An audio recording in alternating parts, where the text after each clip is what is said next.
Perfect নিয়ে কথা হচ্ছে পরের বিষয় Beispiele mit haben imperfect so যে কোনো কাজ যেগুলো আমরা করে ফেলছি করা হয়ে গেছে একটু আগে সম্পূর্ণ হয়েছে অথবা অনেক আগে সম্পূর্ণ হয়েছে সেগুলো যার ভাষায় আমরা পারফেক্ট বলবো আমরা এটার গঠনের সাথে পরিচিত হয়েছি আজকে আমরা দুই একটা Beispiel দেখবো ঠিক আছে Beispiel হিসেবে কি বলতে পারি যেমন আমি বলতে পারি যে ich habe heute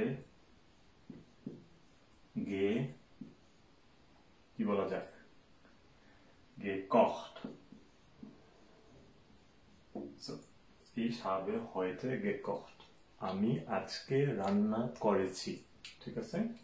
সো তাহলে এখানে আমি কি ভার্ব ব্যবহার করলাম kochen ভার্ব ব্যবহার করছি যেটা haben দিয়ে আমাকে পারফেক্ট করতে হবে ঠিক আছে কারণ কখনো হচ্ছে নরমাল ভার্ব এখানে কোনো মুভমেন্ট অথবা এই ধরনের কোনো ব্যাপার নাই স্থান পরিবর্তনের কোনো ব্যাপার নাই একইভাবে আবার যদি আমি বলি যে তুমি আজকে 2 ঘন্টা জার্মান ল্যাঙ্গুয়েজ শিখছো ঠিক আছে অথবা 2 ঘন্টা ধরে তখন সেটা আমি কি বলবো du hast heute 2 Stunden এভাবে লিখলাম Deutsch gelernt so তাই এখানে আমি কি ভার্ব ব্যবহার করলাম সেটা হচ্ছে lernen ভার্ব ব্যবহার করছি এবং এইজন্য lernen হচ্ছে নরমাল ভার্ব এইজন্য haben ঠিক আছে একইভাবে আমি যদি আরো এখন বলতে চাই যে সে আজকে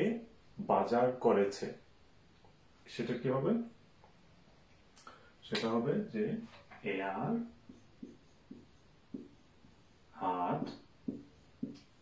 heute eingekauft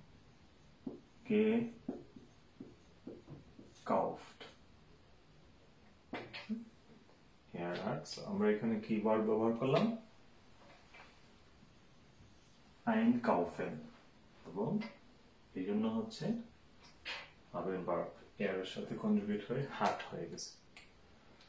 সো বেশিরভাগ ভার্বই হচ্ছে এই haben ভার্বের সাহায্যে কি হবে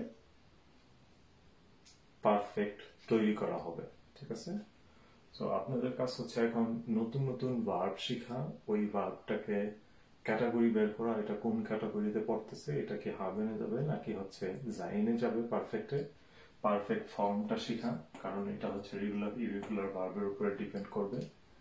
gekocht এদিকে eingekauft আবার gelernt অন্যদিকে আবার হচ্ছে যদি আমরা এখন বলি যে gefahren সেটা হয়ে যাচ্ছে gefahren ঠিক আছে সো এইটা খেয়াল রেখে হচ্ছে শিখতে হবে এবং এই পারফেক্ট তৈরি করার প্র্যাকটিসটা অব্যাহত রাখতে হবে Viel Spaß dabei.